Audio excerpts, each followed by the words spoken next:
kita akan berbagi mengenai apa itu pendekatan realitas atau bisa juga disebut dengan reality terapi. Nah, sebelum kita masuk ke sana, tadi saya sudah men-share link pretest. Jadi saya mau lihat dulu nih pretest teman-teman gimana ya. Oke, pendekatan realitas atau reality terapi. Hari ini saya akan mencoba menjelaskan bagaimana sih sejarah dari pendekatan realitas ini, siapa ahlinya, siapa yang mengemukakan gitu ya. Bagaimana pandangannya tentang manusia, konsepnya bagaimana, proses konselingnya seperti apa, tahapan dan teknik konselingnya apa saja yang bisa digunakan, kemudian tujuan dan peran fungsi konselor itu sendiri seperti apa. Yang pertama yaitu sejarahnya. Teori realitas ini atau pendekatan realitas atau reality terapi ini dikemukakan oleh William Glasser. Beliau merupakan seorang psikiater dan juga penulis yang berasal dari Amerika.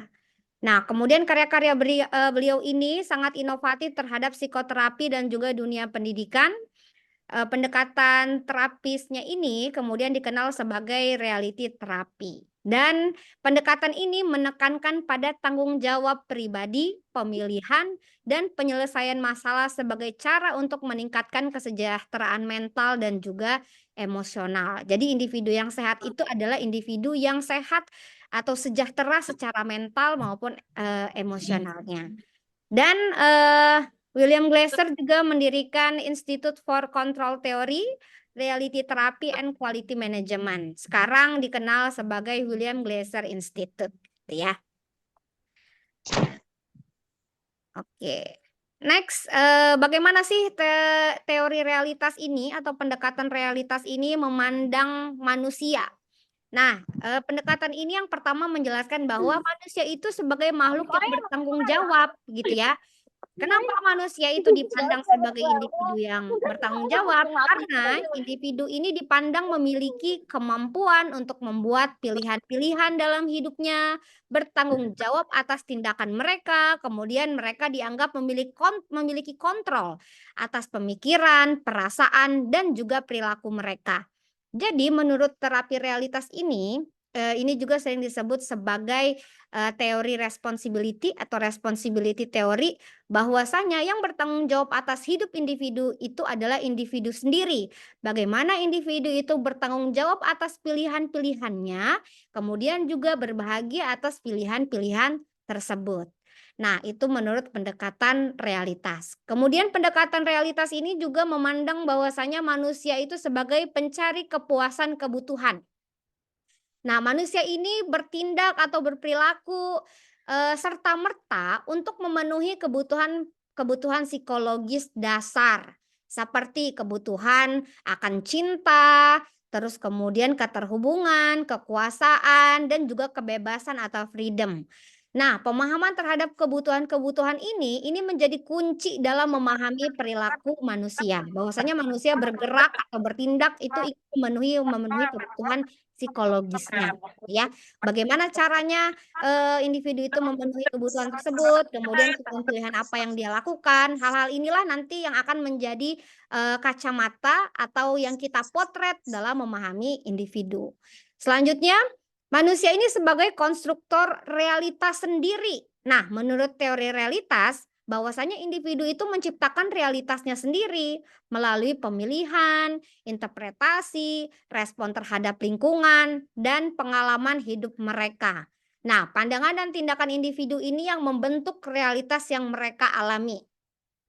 Jadi, pada satu episode kehidupan, bagaimana sih individu itu memilih atau menentukan tindakan apa, perilaku apa yang akan mereka lakukan. Nah, itulah pemilihan. Kemudian interpretasi, bagaimana individu tersebut memaknai hidupnya, memaknai sebuah episode kehidupan, memaknai sebuah pengalaman, mengartikan apa yang terjadi di situasi di lingkungannya. Nah, itulah bagaimana individu tersebut menginterpretasikan setiap pengalaman-pengalaman hidupnya. Kemudian respon terhadap lingkungan dan pengalaman hidup mereka. Bagaimana individu itu akhirnya merespon, bertindak, dan juga menanggapi apa yang terjadi dalam kehidupan, gitu ya. Nah, pandangan tentang manusia ini ada 3 hal ini yang harus diperhatikan ketika kita ingin melihat sebuah individu atau adanya permasalahan menggunakan potret dari pandangan realitas ini ya. Oke, selanjutnya kebutuhan dasar psikologis. Bahwasanya tadi kan dibilang nih, bahwa individu itu bergerak atau bertindak berdasarkan kebutuhan-kebutuhan dasar psikologisnya. Nah, kebutuhan-kebutuhan itu ada apa saja? Yang pertama itu ada cinta, love atau belonging. Jadi manusia itu membutuhkan hubungan yang intim, kasih sayang, rasa diterima oleh orang lain, ketidakpuasan dalam kebutuhan cinta ini bisa menyebabkan individu tersebut merasa kesepian, depresi, kemudian masalah emosional lainnya. Nah, ada 3 bentuk kebutuhan cinta ini termasuk dalam sosial, working, dan juga family. Ketiga kebutuhan ini harus dipenuhi. Nah, individu itu kan pengen nih merasa disayangi, kemudian punya kelekatan dengan orang lain, gitu kan, bisa diterima oleh orang lain. Kebutuhan-kebutuhan ini harus dipenuhi dengan cara-cara yang benar sehingga ada ketersesuaian. Jadi menurut si Glaser ini juga bilang bahwasanya oh individu itu memenuhi kebutuhan-kebutuhannya loh. Tapi bagaimana individu tersebut bertindak tidak melanggar norma-norma baik norma adat, norma etika, norma yang ada di undang-undang, norma apapun yang ada dalam kehidupan. Nah, disitulah individu tersebut merasa sukses, merasa berhasil, dan juga merasa nyaman terhadap perilaku yang dia munculkan atau yang dia lakukan, gitu ya. Kemudian ada yang namanya kekuasaan atau power. Jadi manusia ini atau kita ini sebagai manusia ingin memiliki kendali atas kehidupan kita, memiliki otonomi, memiliki kekuasaan, memiliki power, dan mampu mempengaruhi hasil dari tindakan-tindakan mereka nih. Dan ketidakpuasan dalam kebutuhan kekuasaan dapat menyebabkan perasaan tidak berdaya atau merasa tidak berarti. Nah, memang wajar kita sebagai manusia itu ingin memiliki kekuasaan atau power, di mana kita bisa memiliki kendali atas hidup kita, bisa memilih apa yang kita inginkan, bisa melakukan sesuai kehendak kita, kemudian juga memiliki kebanggaan-kebanggaan terhadap diri sendiri. Misalnya apa? Misalnya kekuasaan atau kenaikan jabatan itu juga termasuk kebutuhan kekuasaan atau power, selain memiliki hak atas pilihan-pilihan terhadap hidupnya gitu ya. Kemajuan-kemajuan di bidang karir atau aspek karir individu itu juga menjadi sebuah kebutuhan dasar. Bagaimana individu itu bisa mengaktualisasikan dirinya, terus memperbarui dirinya dan mengembangkan skill potensi serta menyalurkan bakat-bakat yang ia miliki. Itu juga salah satu kebutuhan dasar manusia. Selanjutnya yaitu ada kesenangan atau fun. Jadi manusia ini ingin merasakan kebahagiaan dan kegembiraan dalam kehidupan sehari-hari. Ketidakpuasan dalam kebutuhan kesenangan ini bisa menyebabkan rasa bosan, kurang motivasi, dan kehidupan yang tidak memuaskan. Jadi memang kebutuhan-kebutuhan kehidupan humoris gitu ya, atau orang-orang yang humoris, segala sesuatu yang lucu, menyenangkan, membahagiakan, ini adalah kebutuhan-kebutuhan dasar. Ketika individu merasa stres, tertekan, depresi, maka kebutuhan kesenangan ini diperlukan menjadi kebutuhan dasar psikologis. Salah satu kesenangan ini apa? Misalnya hobi, individu tersebut memiliki hobi-hobi di bidang olahraga mungkin, hobi dalam bidang seni seperti menggambar, melukis, kemudian bernyanyi, bermain alat musik, dan sebagainya. Atau kesenangan-kesenangan seperti misalnya berkumpul bersama keluarga, bertemu dengan teman-teman, kemudian hangout bersama seluruh networking, dan sebagainya. Tipe-tipe kesenangan itu ada berbagai macam. Selama individu tersebut memenuhi kebutuhan kesenangan atau fun-nya ini dengan cara yang positif, maka individu tersebut masih dikatakan sehat menurut pendekatan realitas gitu ya. Nah, selanjutnya ada kebebasan atau freedom. Jadi manusia itu ingin sekali memiliki kontrol atas nasib mereka dan memiliki kebebasan untuk mengekspresikan diri mereka secara autentik. Ketidakpuasan dalam kebutuhan kebebasan dapat menyebabkan perasaan tertekan atau tidak bahagia. Nah, individu itu memiliki kebutuhan ingin memiliki hak veto terhadap hidupnya, punya kontrol terhadap dirinya. Apa yang ingin dia lakukan, apa yang tidak ingin dia lakukan, apa yang membuat dia senang, mana yang tidak membuat dia tidak bahagia, dan sebagainya.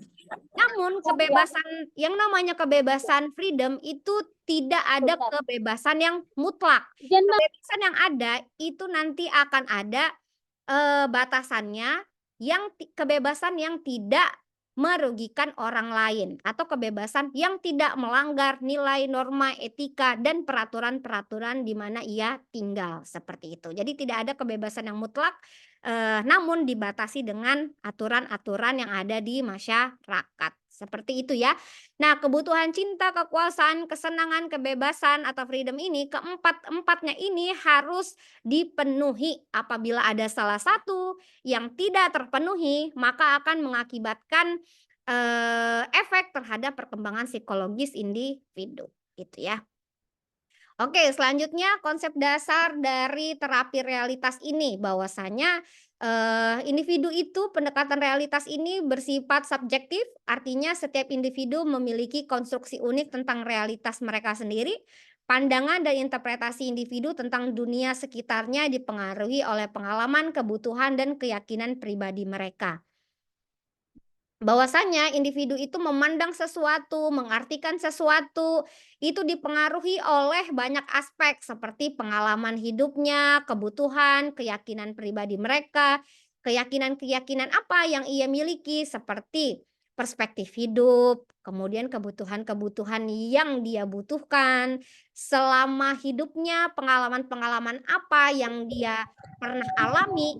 Nah, ketiga hal ini akan membentuk paradigma individu, bagaimana individu tersebut berpikir dan juga menginterpretasikan sesuatu. Kemudian jenjang pendidikan, kemudian pertemanan, itu termasuk nggak? Termasuk, itu adalah salah satu bentuk pengalaman. Baik pengalaman akademis, kemudian pengalaman secara sosial, pengalaman apapun, itu termasuk nanti yang akan membentuk konstruk pola pikir individu. Selanjutnya, pendekatan realitas ini menerapkan tanggung jawab pribadi atas pikiran, perasaan, tindakan. Individu ini memiliki kontrol atas cara mereka merespon situasi dan lingkungan mereka. Dan individu ini bertanggung jawab atas pilihan-pilihan tersebut dan konsekuensinya.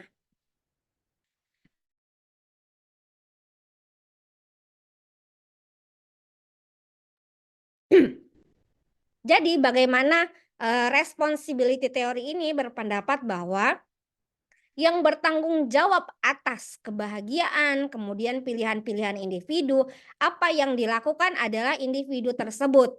Dan konsekuensinya harus dipertanggungjawabkan juga oleh individu tersebut, gitu ya.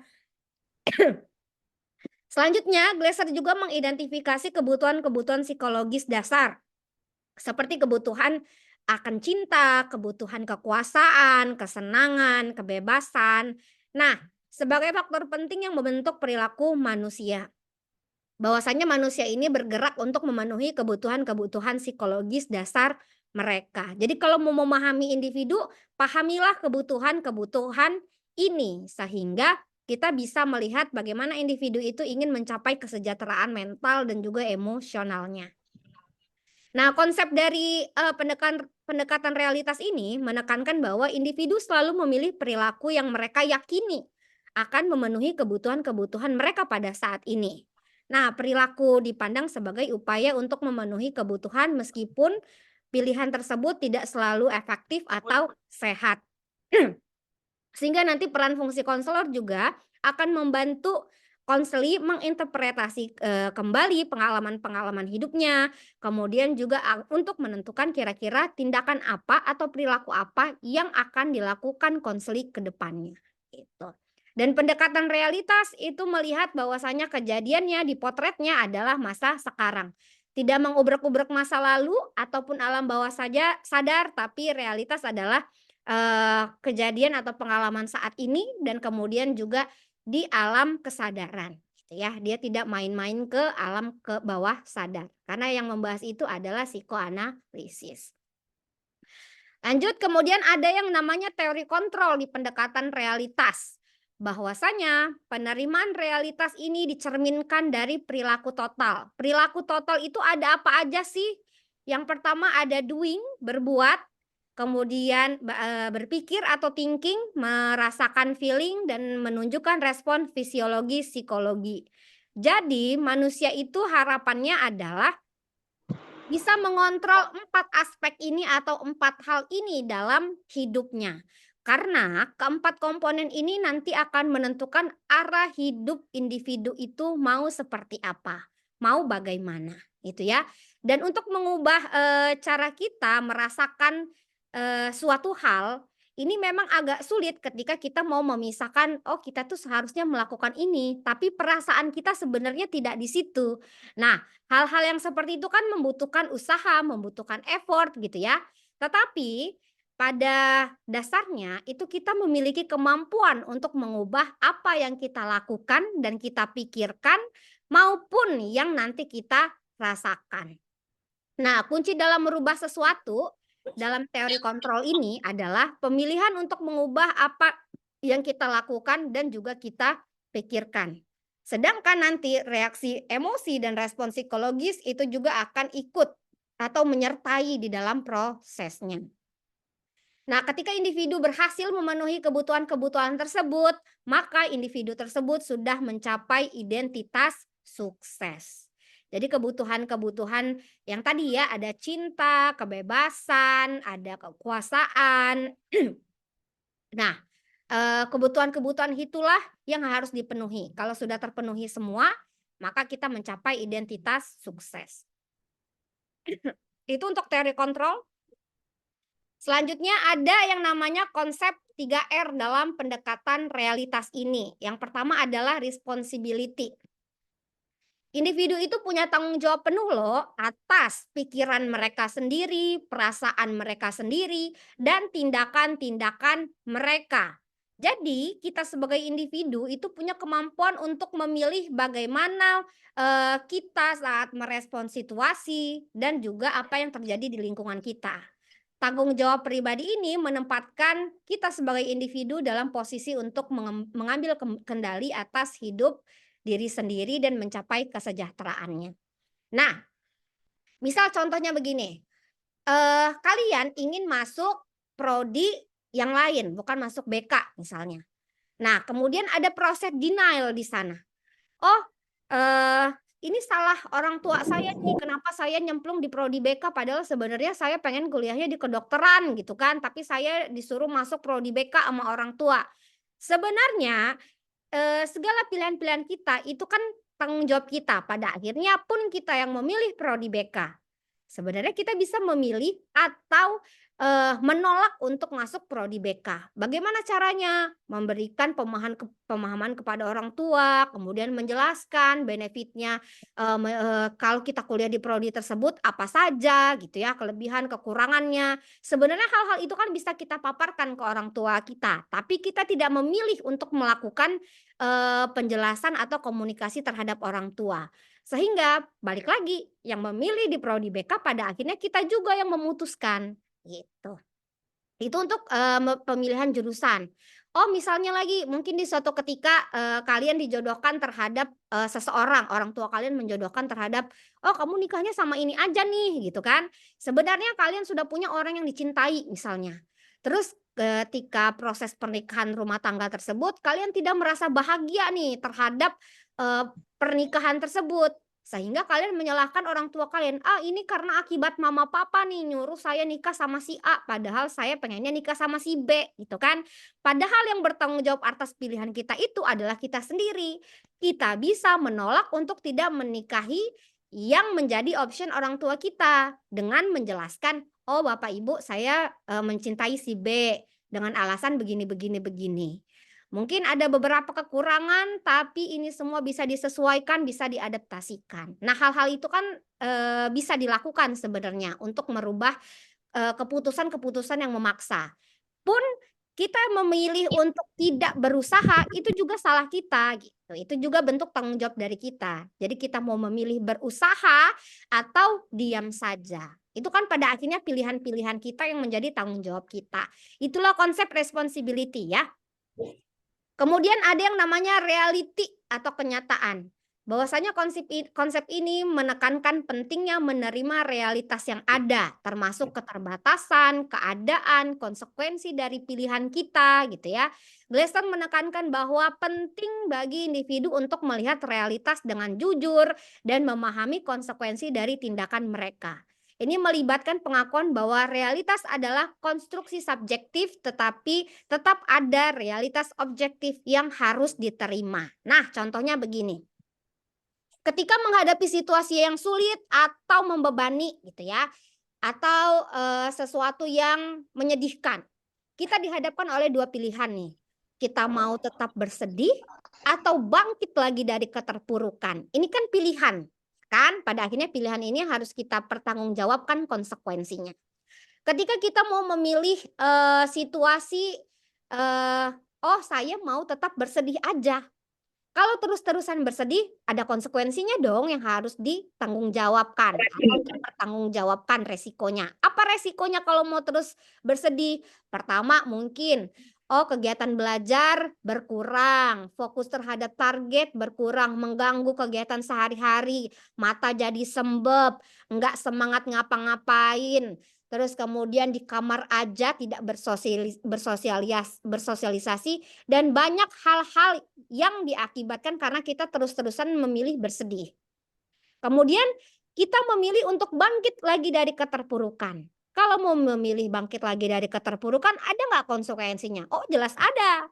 Apa konsekuensinya? Pertama, kita harus memaksa diri kita yang tadinya males, yang tadinya sedih, nggak bersemangat, memaksa diri kita untuk melakukan kegiatan-kegiatan yang baru.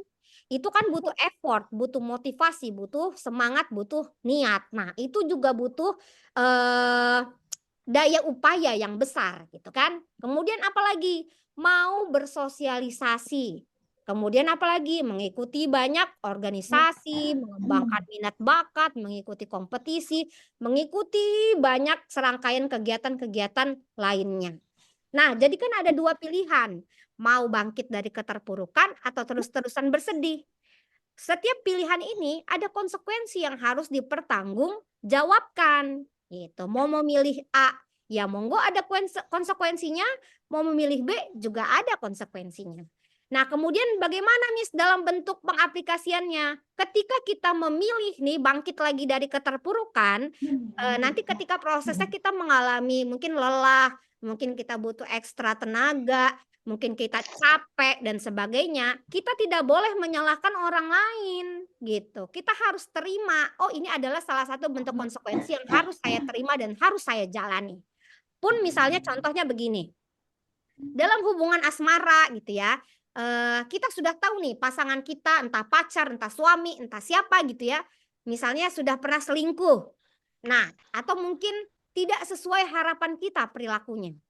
Kita juga ada dua pilihan, mau terus bersamanya atau mau meninggalkannya. Dua-dua pilihan ini pasti ada resikonya, ada konsekuensinya. Oh, mau terus-terusan stay bersamanya, apa konsekuensinya? Mungkin dia tidak akan berubah atau akan mengulangi perilaku yang sama.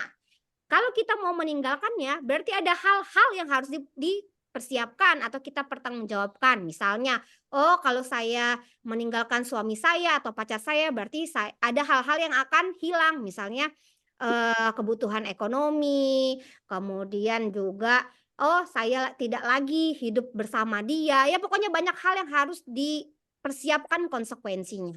Jadi mau tetap bersama atau pergi meninggalkannya, dua-duanya ini ada konsekuensi yang harus dihadapi. Nah, serta-merta apapun pilihan kita, kita tidak boleh menyalahkan orang lain karena pilihan itu pada akhirnya kita juga yang memutuskan. Itu ya konsep dari kenyataan ini. Selanjutnya ada yang namanya right. di sini ini merupakan ukuran atau norma-norma yang diterima secara umum sehingga tingkah laku dapat diperbandingkan. Individu merasa lebih nyaman dan tenang saat berperilaku sesuai dengan norma yang diterimanya. Jadi bagaimana nilai-nilai norma budaya, adat istiadat, masyarakat, nilai-nilai agama itu nantinya yang akan menjadi filter individu tersebut memilih perilaku apa yang akan ia lakukan. Individu akan merasa nyaman ketika dia tidak bersinggungan atau tidak menyalahkan norma-norma yang selama ini ia pahami. Oke, selanjutnya ada tahapan-tahapan konseling. Yang pertama ini konselor menunjukkan keterlibatan dengan konseli. Bagaimana si konselor ini membangun attending, nanti untuk sesi tanya jawab setelah paparan ya, kita ada sesi diskusinya. Nah, bagaimana konselor ini menunjukkan keterlibatan dengan konseli? Yang pertama attending dulu, bagaimana penerimaannya, jangan denial, hal-hal yang seperti itu. Nah, yang kedua yaitu fokus pada perilaku yang sekarang. Perilaku apa nih yang dia tunjukkan, responnya seperti apa, kemudian tidak begini. Jadi dalam pendekatan ini itu kita tidak menerima alasan-alasan dari konseli. Sehingga memang pendekatan ini adalah pendekatan yang memang harus menerima kenyataan apa adanya. Miss kan begini-begini tapi begini-begini. Enggak, intinya perilaku yang sekarang kita harus melihat sesuatu itu secara reality, namanya juga realitas ya. Yang ketiga, mengeksplorasi total behavior counseling. Jadi konselor di sini akan melihat bagaimana pemahaman individu tersebut, bagaimana individu tersebut menginterpretasikan dan bagaimana individu tersebut merespon. Setelah itu, nanti kita masuk lagi konseling menilai diri sendiri atau melakukan evaluasi. Jadi setelah dia menceritakan, memaparkan, nah konselor juga membantu dan mengarahkan si konseling ini bagaimana dia melihat perilaku dia sendiri itu benar atau tidak, sesuai atau tidak. Kemudian melakukan evaluasi, kira-kira sebenarnya tepatnya seperti apa. Nah, perilaku apa nih yang sebaiknya next akan dilakukan sebagai solusinya, gitu ya. Yang kelima, merencanakan tindakan yang bertanggung jawab. Apapun pilihan-pilihannya, pada akhirnya nanti akan ada konsekuensi yang sesuai dengan konsep dasar tadi yang harus dipertanggungjawabkan. As long as pilihan apapun, tapi dia tahu resikonya dan mampu bertanggung jawab terhadap pilihan tersebut dan berbahagia atas pilihan-pilihannya, individu tersebut dikatakan sudah mumpuni secara mental, gitu ya. Yang keenam yaitu membuat komitmen. Bagaimana nanti perilaku yang sudah di-list, sudah ditunjukkan, terus kemudian juga rencana-rencana sudah dibuat, itu konsisten untuk dilakukan, untuk membuat komitmen. Nah, selanjutnya yang ketujuh, tidak menerima permintaan maaf atau alasan dari konseli. Intinya kalimat mengapa itu dilarang ketika kita menggunakan terapi realitas. Misalnya begini, contoh konselingnya bilang begini, Bapak Ibu, saya mohon maaf sekali saya tidak menyelesaikan tugas tepat waktu dikarenakan saya begini. Konselor tidak boleh menanyakan kalimat, oh memang kenapa? Kok kamu tidak menyelesaikan tugas tepat waktu? Nah, nggak boleh ditanya kenapa. Jadi itu salah satu kalimat yang dilarang ketika kita menggunakan terapi realitas. Karena menggunakan kalimat tanya mengapa atau kenapa itu akan menimbulkan alasan dan alasan. Kita harus menerima kenyataan, harus menerima keadaan seril-realnya sehingga kita tidak boleh menanyakan alasan-alasan gitu ya. Selanjutnya yang terakhir yaitu tindak lanjut, kira-kira tahap apa lagi kalau misalnya masih butuh sesi konselingnya ditambahkan, maka akan ditambahkan. Kalau misalnya butuh alih tangan kasus ya alih tangan, kalau misalnya sudah sukses ya berarti sudah sukses. Nah, ini nanti tinggal tindak lanjutnya sesuai dengan perilaku akhir yang ditunjukkan oleh konseling. Selanjutnya ada teknik-teknik yang dapat digunakan. ketika menggunakan realitas, setelah melakukan tahapan-tahapan tadi ya, strukturnya yang pertama ngapain dulu, kedua ngapain, sampai nanti ke terakhir, ada teknik-teknik juga yang bisa digunakan di pendekatan realitas. Yang pertama itu ada WDEP, jadi nanti konselor bisa membantu menganalisis keinginannya, wants-nya dari konselor itu apa, mengidentifikasi apa sih yang mereka inginkan dalam hidup ini, gitu ya. Kemudian doing tindakannya, konselor bisa membantu mengeksplorasi apa yang telah klien lakukan untuk mencapai keinginan-keinginan tersebut. Ada evaluasi, mengevaluasi efektivitas tindakan klien, sejauh mana tindakan tersebut bisa membantu mereka mencapai keinginan mereka gitu ya.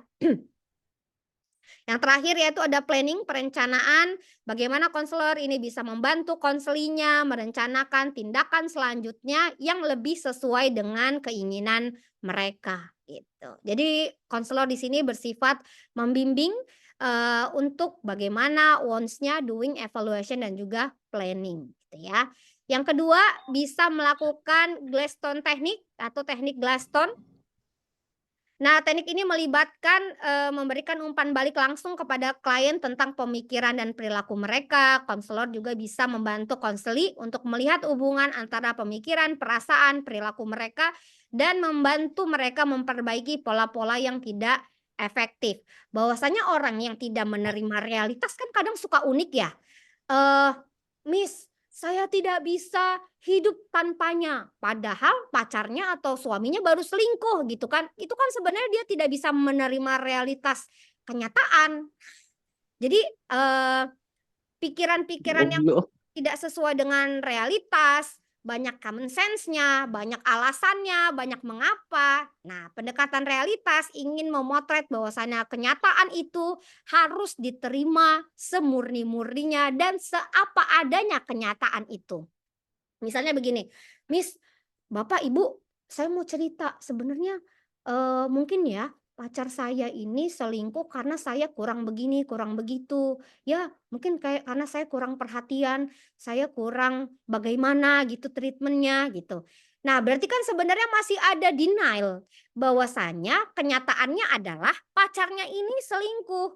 Dengan alasan apapun, perilaku selingkuh adalah perilaku yang salah dan tidak ada yang membenarkan perilaku selingkuh. Nah, itu kan menurut realitas kan begitu. Hal-hal yang salah tidak akan bisa merubah dengan alasan apapun menjadi benar. Perilaku selingkuh salah, nggak mungkin ada alasan-alasan yang bisa membenarkan perilaku yang salah. Mau dikata dia selingkuh karena misalnya pasangannya badannya udah gendut misalnya, atau dia selingkuh karena misalnya kurang perhatian, atau karena LDR dan sebagainya. Ingat, perilaku selingkuh itu adalah sesuatu yang salah, jadi kalian bisa memilih tindakan apa yang tepat untuk menghadapi kenyataan-kenyataan tersebut. Pun pada akhirnya ketika konselingnya memilih tidak sesuai dengan ekspektasi kita, as long as dia menyadari bahwasanya ada konsekuensi yang harus dia tanggung dan dia berpikir dia bisa berbahagia atas pilihannya, ya monggo silakan saja sesuai dengan perspektif dan pandangannya masing-masing.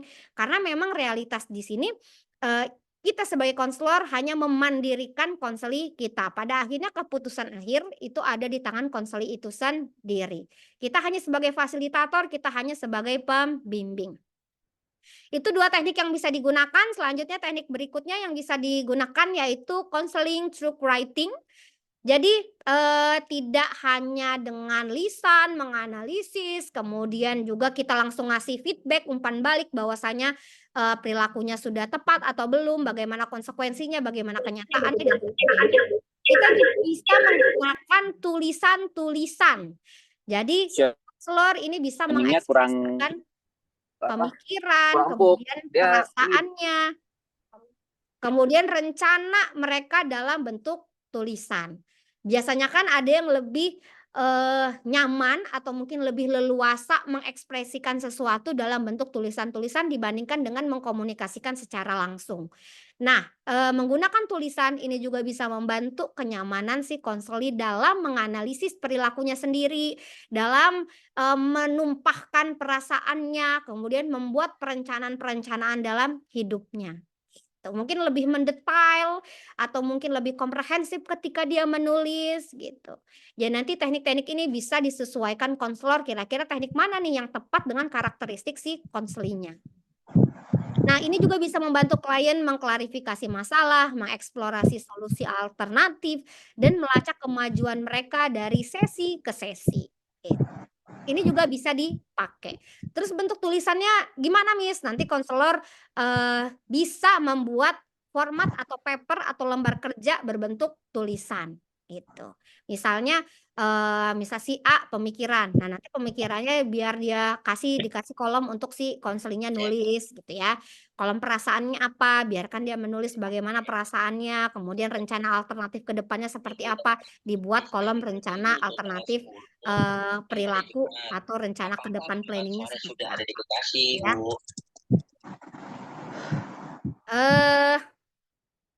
Oke, kita lanjut. Tujuan konseling pendekatan realitas. Nah, tujuan dari pendekatan realitas ini ingin membantu konseling mencapai identitas kesuksesan. Identitas kesuksesan itu tadi ada 4 ya untuk memenuhi kebutuhan kayak love, cinta, kesenangan, kekuasaan, dan juga kebebasan atau freedom. Nah, konseling yang mengetahui identitasnya akan mengetahui langkah apa yang harus dilakukan dan segala konsekuensinya bersama konselor. Konseling ini dihadapkan dengan realitas atau kenyataan sehingga dapat memahami dan menghadapi realitas. Nah, bagaimana si konselor ini? Tujuannya untuk mengungkapkan realitas yang terjadi seperti apa dan membantu si konseli memahami dan juga bisa juga menerima realitas yang terjadi sehingga konseli bisa menentukan rencana alternatif yang dapat dilakukan gitu ya. Selanjutnya peran dan fungsi konselor. Fungsi konselor yaitu melibatkan diri dengan konseli, bersifat direktif dan didaktif ya sebagai pembimbing, kemudian mengarahkan, sebagai guru juga, mengkonfrontasi juga iya gitu. Jadi kalau yang misalnya sudah mulai tidak realistis ibarat kata pikirannya, maka konselor bertugas untuk mengarahkan kembali agar pikiran-pikiran yang tidak realistis kembali realistis. Dia bisa menerima realita kenyataan yang terjadi. Tidak denial, tidak menolak, tidak menyalahkan orang lain, tapi dia mampu menghadapi kenyataan-kenyataan tersebut. Nah, konselor sebagai fasilitator ini membantu konseli menilai tingkah lakunya sendiri secara realistis. Jadi nanti silakan konselor membantu konselinya bagaimana dia menilai, mengevaluasi kira-kira perilakunya itu sudah benar atau belum. Kira-kira realistis nggak nih perilakunya selama ini?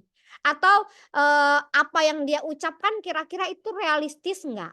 Biasanya kan gini, orang yang sedang kelut atau dalam situasi yang kalut, kadang kan suka berpikir tidak realistis.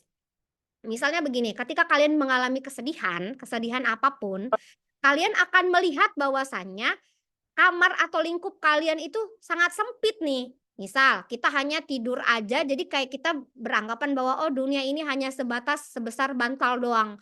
Orang lain tidak ada yang memahami saya. Oh intinya pokoknya dunia ini sempit banget, ngap banget, sangat menekan sekali gitu kan.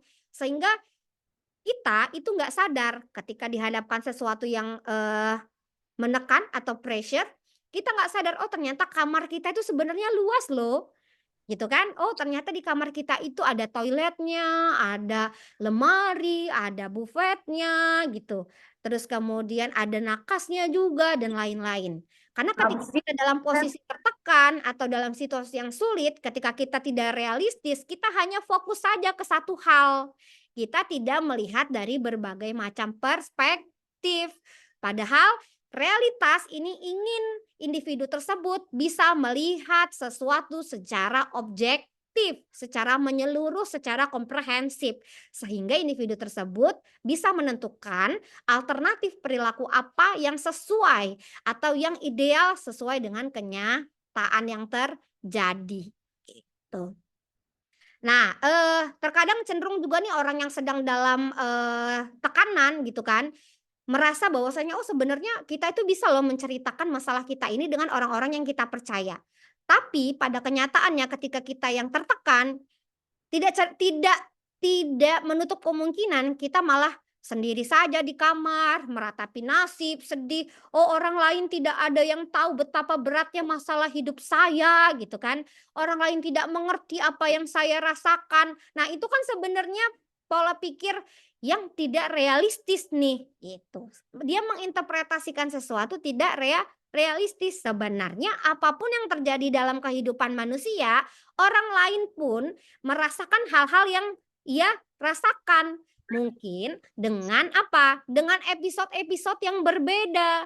Oh, misalnya individu tersebut gagal ujian. Kan banyak nih orang yang juga pernah merasakan kegagalan gitu. Jadi nggak cuma serta-merta masalah kita tuh kita doang yang mengalami ya. Terus masalah misalnya ditinggalkan orang-orang terkasih, entah orang tuanya meninggal, saudaranya meninggal, ditinggal kekasih, ditinggal pacar. Semua orang juga mengalami nih perasaan atau masalah-masalah tinggal-tinggal orang yang terkasih. Jadi nggak cuma serta-merta kita doang yang sedih gitu ya. Terus apalagi kesedihan-kesedihannya? Oh, misalnya tidak memiliki teman-teman yang dapat dipercaya nih misalnya. Oh, ternyata banyak loh di luar sana yang mungkin individu nggak punya teman juga, nggak cuma serta-merta kita aja yang mengalami kesusahan seperti itu. Jadi realitasnya adalah individu itu memiliki masalahnya masing-masing, memiliki peperangannya masing-masing, hanya saja episode dan alur ceritanya yang berbeda. Hanya saja mungkin waktunya yang tidak bersamaan dengan kejadian yang kita alami gitu. Jadi kalimat yang tidak realistis adalah ketika kita beranggapan bahwa tidak ada orang lain yang mengerti yang saya rasakan, kamu tidak mengerti yang saya rasakan karena kamu tidak menjadi saya. Nah, itu kalimat yang tidak realistis atau tidak menerima kenyataan gitu ya. Oke, itu dia tadi sedikit tentang pendekatan realitas. Saya kembalikan ke moderator.